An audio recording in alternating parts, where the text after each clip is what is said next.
So this video is gonna be an easy guide to understand word equations in science. So let's get to it. So basically, an acid plus an alkali would become a salt and water. And by salt, we don't mean sea salt. Salt. We mean a different kind of salt, which we'll explain later.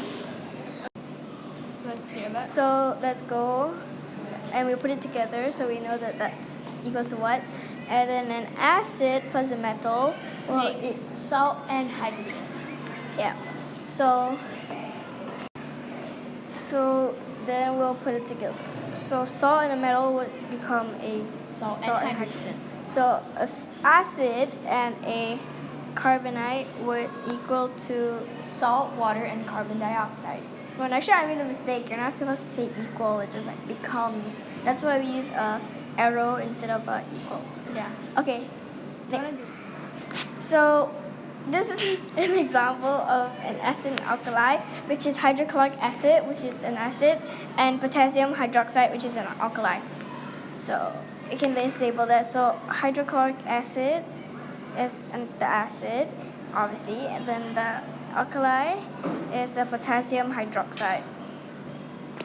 Next, the salt and water, like hydrochloric acid plus potassium hydroxide. When you mix them together, you get a salt and water, which is, I guess water is the same, so water and water. And then salt, you get the potassium chloride. So basically how the potassium chloride comes from is that so hydrochloric acid, there's hydrogen and an acid and chloric, which is chlorine.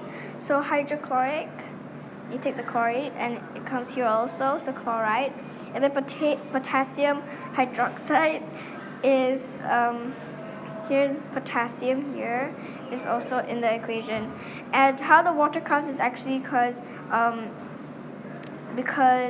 there's hydro here, which stands for hydrogen, and again here hydrogen and oxide. So hydroxide means hydrogen and oxygen. And so two hydrogens plus an oxygen, which becomes H2O, which equals to water. So when an acid and a metal, for example, here the acid is hydrochloric acid and the metal is magnesium. You add them both together, it will become a salt and hydrogen. So basically that's a hydrogen. And your salt, magnesium chloride. So it's basically the same idea as the acid and alkali.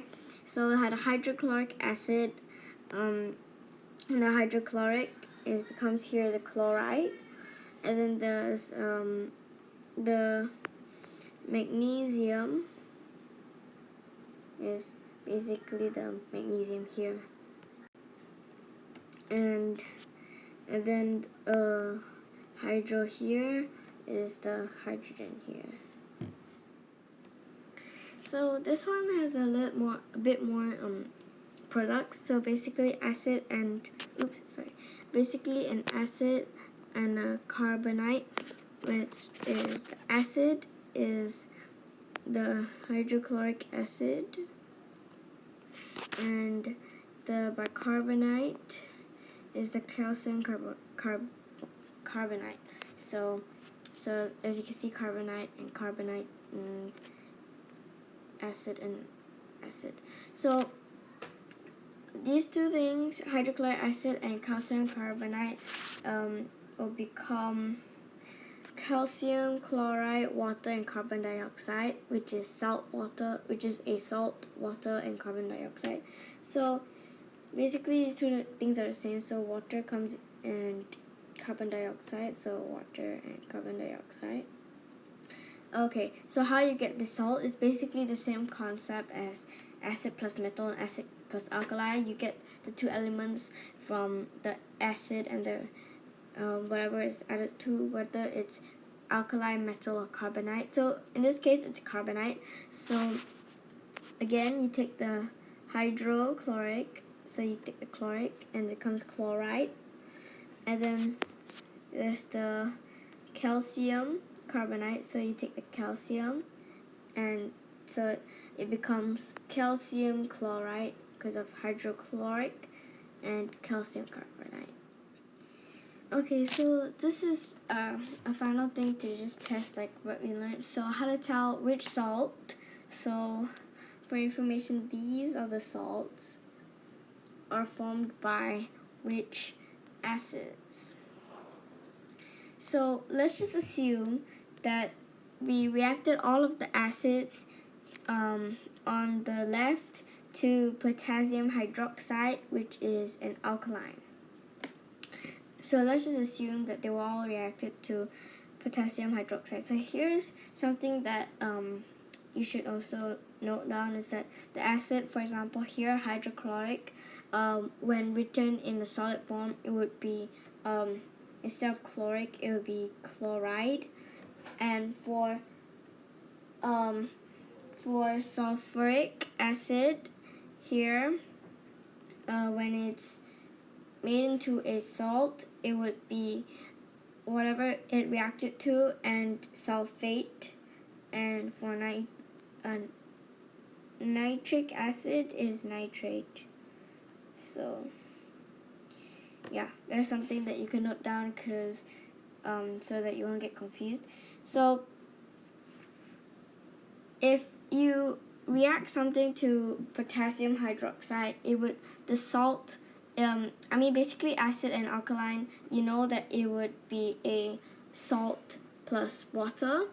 So we know water will be formed, and you know that the salt would have potassium in it. As you can see here is all potassium.